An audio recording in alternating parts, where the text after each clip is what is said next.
Allez, salut à tous les amis, bienvenue dans cette vidéo de scalping FOMC. Du coup, comme d'habitude, j'ai filmé mon écran et je fais la voix off après coup. Donc vous retrouvez mes unités de temps que vous connaissez sans doute, le 5 minutes qui est mon unité principale en jaune. À droite, vous avez le 15 minutes et ensuite on a mis le 10 secondes en bas à gauche et comme d'habitude, le 1 minute et le 2 minutes que vous voyez en gris en bas, au milieu et à droite. Et c'est parti, on attaque donc avec le premier trade. Qu'est-ce qui s'est passé? Vous le voyez sur le 10 secondes, le marché en fait est tout simplement remonté. C'est pour ça que je mets mon stop ici, et là il nous fait une petite correction, donc effectivement j'ai pensé que ça pouvait être intéressant de prendre cette correction, et donc voilà, premier trade, je vends le marché, je mets mon stop au-dessus du coup du dernier plus haut qui a été fait, là vous voyez je le montre en 10 secondes, et donc on va voir comment est-ce que ça va se passer pour ce premier trade. Pour le scalping, vous connaissez un petit peu les règles, c'est somme toute assez simple, surtout quand il y a FOMC ou quand il y a beaucoup de volatilité, levier divisé par 2, d'habitude je suis à 10 € du point, là je suis à 5, et évidemment quand le marché décale en votre faveur de quelques points, vous mettez assez rapidement break-even et vous espérez prendre un beau mouvement. C'est un petit peu le concept, on laisse pas trop traîner les trades. En tout cas, personnellement, c'est comme ça que je fais la chose et donc on va voir comment est-ce que ça se passe. Voilà, vous voyez ici que j'ai mis donc mon stop loss à break-even, le marché me valide, le stop boom a été tout de suite mis à break-even. Ici, j'ai hésité un petit peu, on était sur la zone que j'ai mis en bleu. J'ai hésité un petit peu trop, j'aurais peut-être dû encaisser, peut-être pas. En tout cas, voilà, j'ai hésité. Malheureusement, boum, le marché assez rapidement sur une grosse impulsion est remonté et vient de me péter le stop loss. Je sors donc à break-even sur ce trade.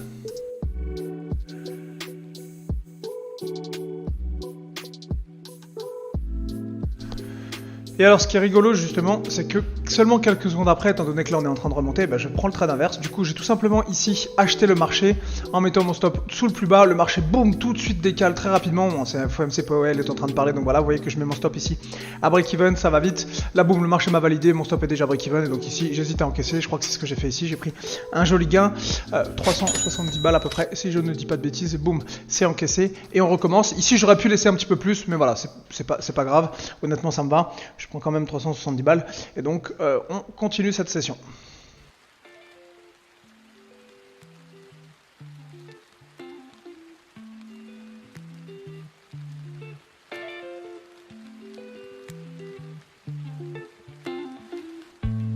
Allez, c'est parti, du coup, troisième trade.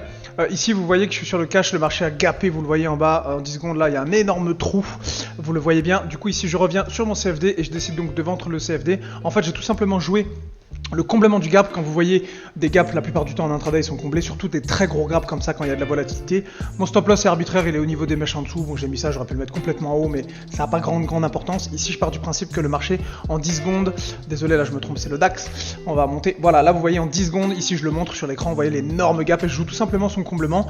Je me dis que si le marché comble le gap, mon stop sera break-even. Et si effectivement, ici, on a déjà fait un plus haut et que le marché va aller un petit peu plus bas, je vais laisser pour prendre quelques points de plus.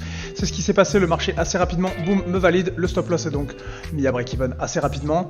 Je laisse pisser quelques secondes de plus et du coup j'encaisse ce trade. J'ai pris je crois 344 sur celui-ci, un truc comme ça. J'aurais pu prendre juste au comblement du gap, mais voilà, comme on avait fait un plus haut et qu'on faisait la mèche en 5 minutes, je me suis dit que j'allais laisser ce trade et boum, ça y est, c'est encaissé. Donc le troisième trade qui est gagnant, plus 344 €. On continue.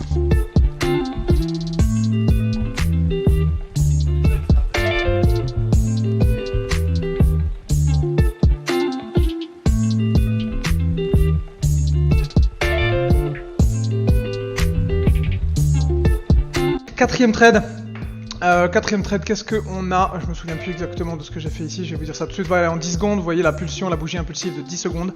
J'ai payé ici et j'ai mis mon stop loss, boum, sous la bougie 10 secondes. Vous voyez que je me sers essentiellement du 10 secondes sur ce... tellement ça va vite, je me sers pas trop du 2 minutes, évidemment pas du 15. Là, c'est vraiment essentiellement le 10 secondes qui me drive.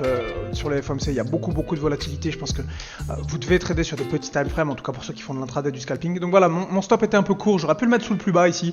J'ai décidé de le mettre sous la bougie. Bon, est-ce que c'était bien ou est-ce que c'était pas très judicieux? Généralement, quand vous voyez ce genre de bougie impulsive, en admettant qu'on soit reparti à la hausse, elles sont pas reprises. C'est pour ça que j'ai mis mon stop là-dessus. Maintenant, mon stop aurait, c'est vrai, pu être un petit peu plus bas. Aurait pu être sous les plus bas, enfin là, sous ce deuxième plus bas, pas tout en bas sous la mèche, mais voilà. Bon, après, c'est arbitraire de la façon comment vous gérez votre stop. Évidemment, plus stop va être court, moins vous risquez, mais plus statistiquement, vous allez vous prendre une perte, alors que si le stop est plus large, vous perdez plus, mais statistiquement, vous vous ferez toucher moins souvent. C'est un ratio à trouver que vous trouverez avec l'expérience. Ici, comme d'habitude, le marché me valide. Je mets donc mon stop à break-even, toujours pareil. Et donc j'attends et je croise le doigt ici pour que effectivement le marché me valide, sauf que celui-ci malheureusement ce n'est pas le cas. Et si je ne dis pas de bêtises sur ce trade là, je regarde, mais ouais, sur ce trade là le marché m'a sorti, je crois, à break-even. Bah voilà, c'est comme ça, c'est le jeu. Voilà, ici vous voyez que boum, j'ai été touché à break-even, c'est pas grave. Quatrième trend, je prends donc 0, on continue.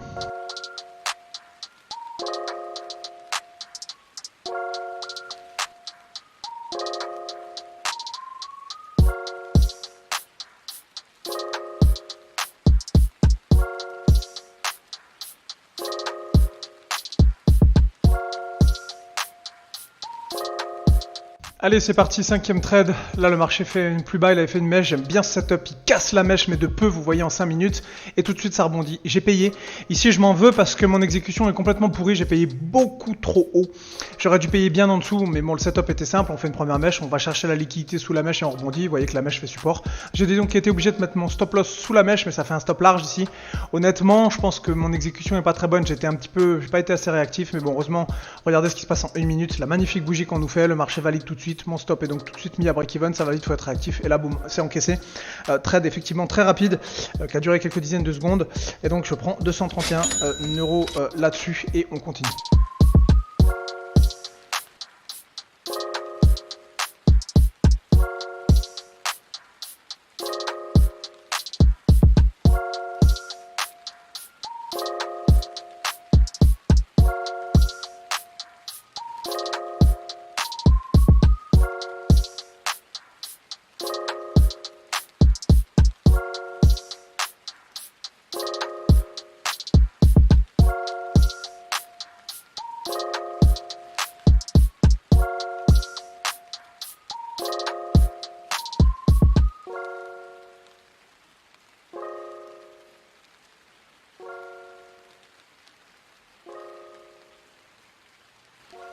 Allez, c'est parti, 38 minutes dans cette session de scalping, on continue.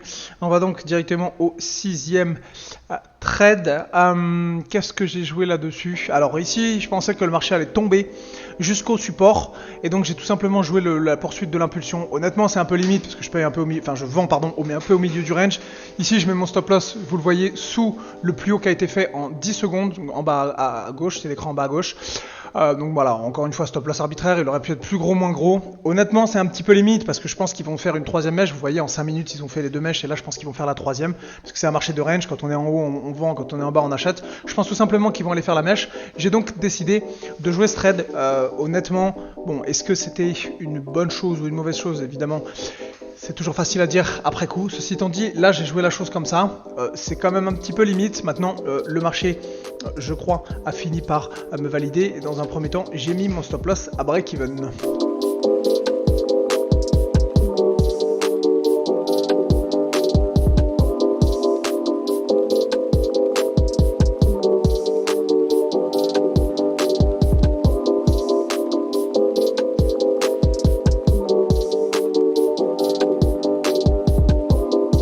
Voilà, stop loss est mis à break-even. Et là, boum, le marché me pète malheureusement et revient. C'est dommage parce qu'en fait, j'avais la bonne direction. Effectivement, derrière, le marché a décalé à la baisse. Ceci étant dit, du coup, 6e trade, 0. Je me fais sortir sur ce trade sans perte. Malheureusement, j'ai pas pris le gain associé. Et pour le coup, le marché a continué de baisser. Et j'aurais pu prendre un gain sur ce trade. Bon, c'est un petit peu le risque quand vous mettez votre stop loss trop vite à break-even. Ceci étant dit, quand il y a de la volatilité, que voilà, c'est mon style. Je mets AVE rapidement quand il y a beaucoup de volat, quand il y a des FOMC, des news. Et j'essaie de tirer des points et je me fais sortir souvent, c'est pas grave. Des fois pour un même trade, je m'y reprends à 2, 3, 4 fois avant d'en avoir un bon. C'est comme ça, c'est pas un problème. Je préfère de me faire sortir à break-even plutôt que de prendre une perte. Évidemment là j'aurais pris un gain puisque le marché va plus bas. Ceci étant dit, je ne pouvais pas le savoir en avance. Donc voilà, c'est ma mentalité. Le marché décale et quand il est suffisamment volatile pour faire des moves, vous devez vous sécuriser vite. Quand il n'y a pas de volatilité, vous devez attendre pour mettre vos break-even. Quand il y a beaucoup de volat, mettez vos break-even rapidement. Si le marché veut y aller, il y va. Et de toute façon, s'il va pas, il y va pas. Alors de temps en temps, il va y aller, vous vous ferez sortir. C'est le risque. Maintenant, encore une fois, j'ai pas pris la perte qui était associée à ce trade puisque je serai à 0. Je n'ai donc effectivement pas non plus pris le gain, là vous voyez, boum, que je voulais jouer, c'est-à-dire la troisième mèche, le troisième plus bas ici. Et donc tout de suite d'affilée, c'est parti, on enchaîne. Pendant que je suis en train de parler, j'ai pris en réalité un autre trade. Donc celui-là, il s'agissait du 7ème. Là en fait, j'ai tout simplement payé. Donc trade avant, je me fais sortir break-even sur la mèche. Et comme je pense qu'ils vont faire une mèche en 5 minutes, vous voyez, c'est ce que je suis en train de montrer. Première mèche, deuxième mèche, troisième mèche. À chaque fois, c'est un petit peu plus bas parce qu'ils viennent chercher les stops dessous. J'ai essayé en fait d'acheter un petit peu un couteau qui tombe. C'est-à-dire que là, le marché est en train de tomber, je paye sans aucun signaux. Honnêtement, rétrospectivement, c'est pas forcément une bonne chose dans la mesure où quand il y a de la volatilité, vous devez attendre des petits signaux, au moins de signaux 10 secondes, voire une minute. Là, j'ai attendu aucun signaux, comme ils ont fait une première mèche, une deuxième mèche, je me dis qu'ils vont faire la troisième et je paye en pensant qu'ils vont faire la mèche basse, donc sans attendre de signaux. Effectivement, c'est un petit peu limite, j'aurais dû attendre quelque chose, mais là, j'ai aucun signaux, ni une minute, ni 10 secondes, il n'y a rien. Bon, pourquoi pas, ça se tente de temps en temps dans un marché un peu moins volatile, mais quand il y a un marché autant volatile, je pense qu'attendre les signaux est quand même important, donc rétrospectivement sur ce trade, je suis pas sûr que j'aurais dû le prendre. Et vous voyez donc ici que le marché effectivement est tout simplement remonté, j'ai donc diminué entre guillemets un petit peu la perte, c'est-à-dire qu'ici je pense que c'était quand même logique de diminuer le stop par 2, ici comme le marché finit par remonter, je décide de remonter mon stop loss, c'est de 300 et quelques qui passe à 170, j'ai grosso modo divisé la perte plus ou moins par 2, en espérant évidemment que le point bas était fait, c'était pas le cas, boum, ici je me fais péter, bon c'est le problème quand on achète un couteau qui tombe, je perds donc 176 € sur ce trade.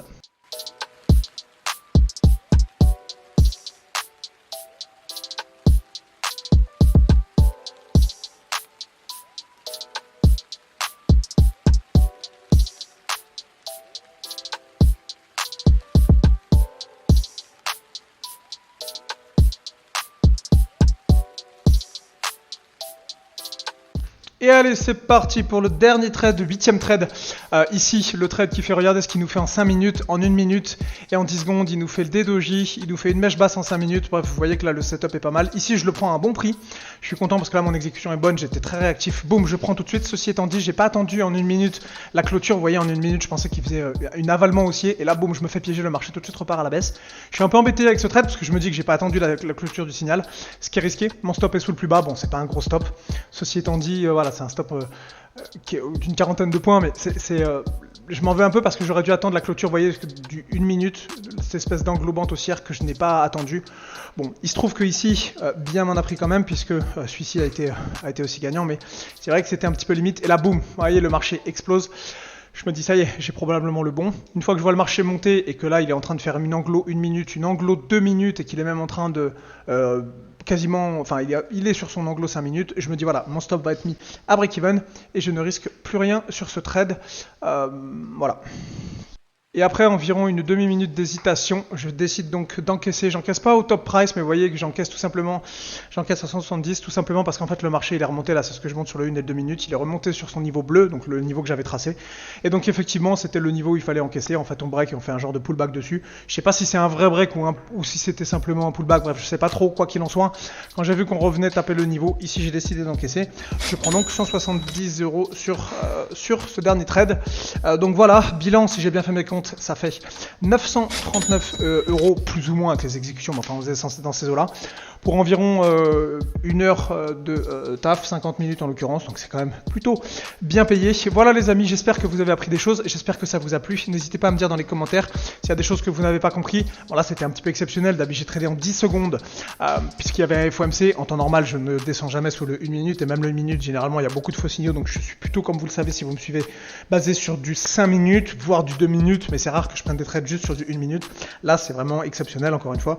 Le FOMC fait que il y a beaucoup de volat et qu'on peut diminuer ces unités de temps. Voilà, je vous retrouve très probablement semaine prochaine pour une vidéo crypto. N'hésitez pas à liker la vidéo, ça va m'aider pour l'algo. S'il y a des setups que vous n'avez pas compris, n'hésitez pas non plus à me le mettre dans les commentaires. Je serai ravi de vous les expliquer dans une prochaine vidéo, puisque je vais faire pas mal de vidéos de scalping. A plus les amis.